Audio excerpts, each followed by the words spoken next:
Before we get too far, hi, my name is Sarah, this is The Artful Edit, and I share my curated, cost-conscious luxury life in Los Angeles and my bougie on a budget hacks for aligning my everyday reality with my vision board. It's all about realizing my rich life without breaking the bank. Stick around to find out how I do it. Hello. I've been messing with the camera angles a lot this morning because I'm trying to figure out what's a good place to film. I live in a really old craftsman bungalow that has horrible lighting. It's really cozy and cute in here, but it's very shadowy and moody, and it's not a great house for filming. I'm gonna keep futzing with it, but I'm gonna do a little bit of a get ready with me this morning.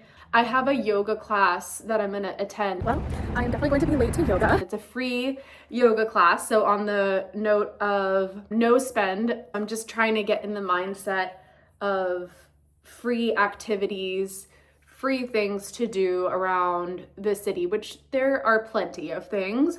And just trying to get in that mode, that mindset. I've just been really stressed about money, and I think also in a different video, I'll give like our full sort of financial backstory.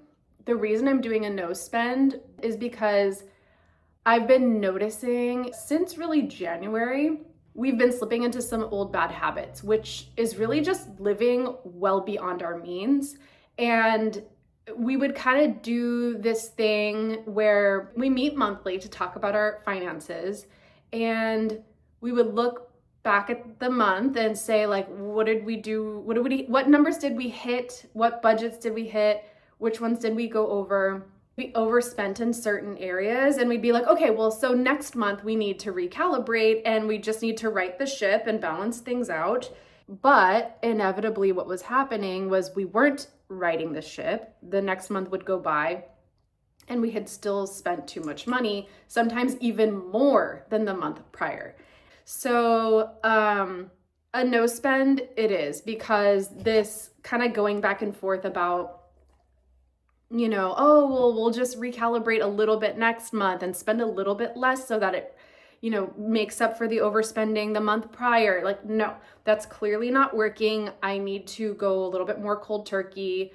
As someone who is a chronic overspender, my vice isn't clothes, despite my last thrift haul video. It's like, I don't spend that much money on clothes each year. I actually try to be pretty conscious about what physical items I'm bringing into the house, because I get overwhelmed by too much stuff, and especially with clothing, which requires decision making. Like, I get decision fatigue, and so I don't like to have too much. So like, it's not clothing, it's not general shopping. Like, I don't have a shopping addiction.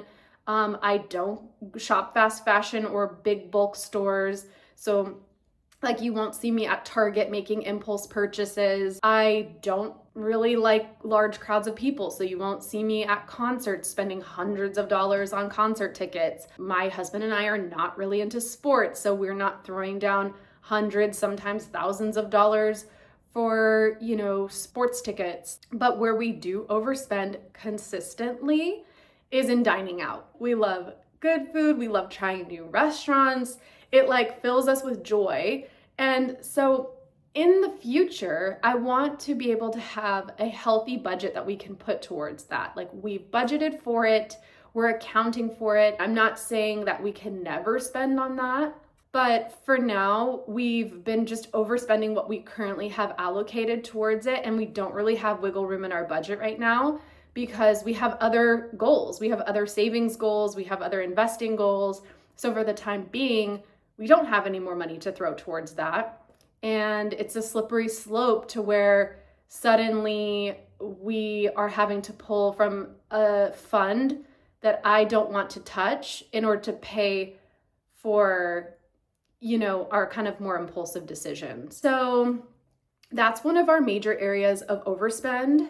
And on top of that, Obviously, the cost of gas has gone up. We don't pigeonhole ourselves just in our local area. Like, we will travel over to Marina del Rey for a lunch with a friend, or we will go visit our family in Orange County, or go down to San Diego for a day trip. So that also in the month of June, we're really gonna try to cut down. I'm gonna try to stay much more local to cut down on the gas costs. And then the other thing is groceries. In the last couple of months, I got a little bit comfortable and was splurging more on things that were non-essential. And I'm okay. Again, it's like, I'm not frugal. I'm budget conscious. I'm cost conscious. So I want to spend in categories that are meaningful to me, and I don't want to spend in categories that aren't meaningful to me. We were hosting a lot, I think is also what it is. Not to make excuses, but just to provide reason. It's like we were hosting a couple different batches, actually 3 different batches of out-of-town guests in a row. And so I was like, well, we usually aren't super snacky people, but we were like, okay, well, we should probably have some snacks on hand. So let's gather up some more things where if someone's hungry, they can just help themselves to something in the pantry, or I can really quickly pull together a grazing platter with cheese and crackers and fruit. Yeah, next step is a full month of June, no spend on all of these things. There are a couple exceptions. My friend is hosting a cookbook dinner party. It's an idea that she's had for a long time, and she's finally hosting it. We pick a cookbook, we pick a few recipes from that cookbook, kind of like an appetizer, entree, and dessert, maybe even a drink if they have drinks in the cookbook, and we cook all together and we eat all together. So that's coming up June 6th. And even though she's the one hosting, we're gonna be cooking together. So I bought the pasta, and I'm sure I'll contribute a few more things. So that kind of falls into groceries, but again, it's things that I wouldn't be buying normally. So I am considering that a little bit of an extra, but because I've committed to that already and it should be fairly low cost, that's an exception to my no spend rule. And then the other thing is my brother-in-law's birthday is in June, and I'm not exactly sure what we'll get up to. We'll most likely get together for some sort of dinner out.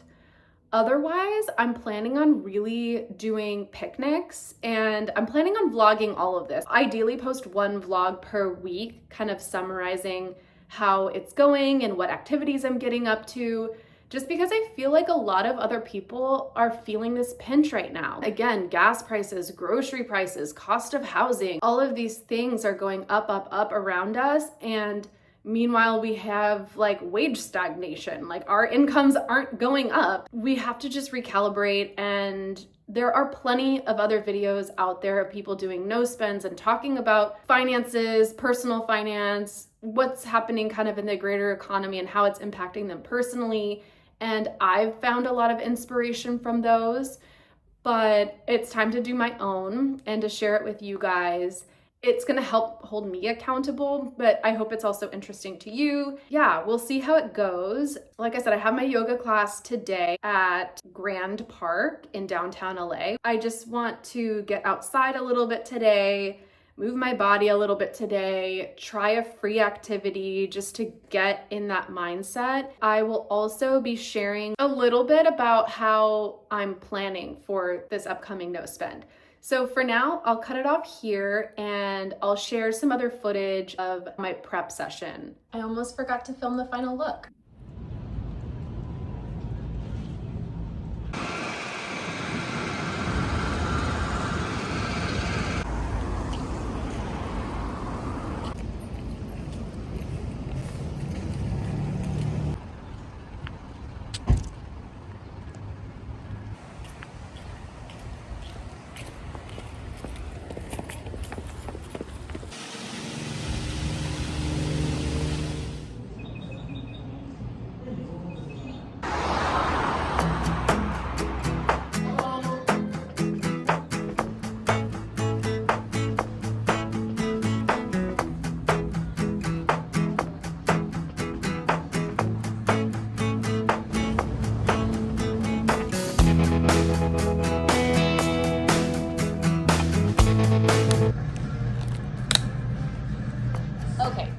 I switched to voiceover. So what you're seeing here is a screen share. You're getting a very intimate behind the scenes look at the Trello board I share with my husband for our monthly money meetings. If you're not familiar with Ramit Sethi, he is a personal finance guru, a YouTuber, podcaster, author of I Will Teach You to Be Rich and Money for Couples. My husband and I started following Ramit's monthly money meeting format. And originally we started with just a Google Doc to help us manage those meetings, but it felt so drab, so uninspiring when these monthly money meetings are supposed to be positive, motivational, connective. So I very quickly suggested we switch over to Trello. Not sponsored, it's a free software. We can create task lists, we can add quick links to our conscious spending plan, to our banking and investment login screens, and we can easily upload images that serve as our shared vision board for how we want to prioritize our spending. So what I just did was I started adding lists for 2 to 3 months out with images of all the planned activities and special occasions we have coming up. I think this is going to be really helpful when on some random Thursday I'm feeling bored or restless and I just want to shake things up by going out to dinner. For this no-spend month of June specifically, I loaded that list with images and links to free local events. So when I feel that itch, I can refer to this list, see all the options I have available to me without having to spend any money. Let me know if you use any other tools to help curb your spending impulses and guide your financial decisions. Hopefully this helps us kick off a really smooth no-spend month, but you'll have to stick around to find out how it all goes down.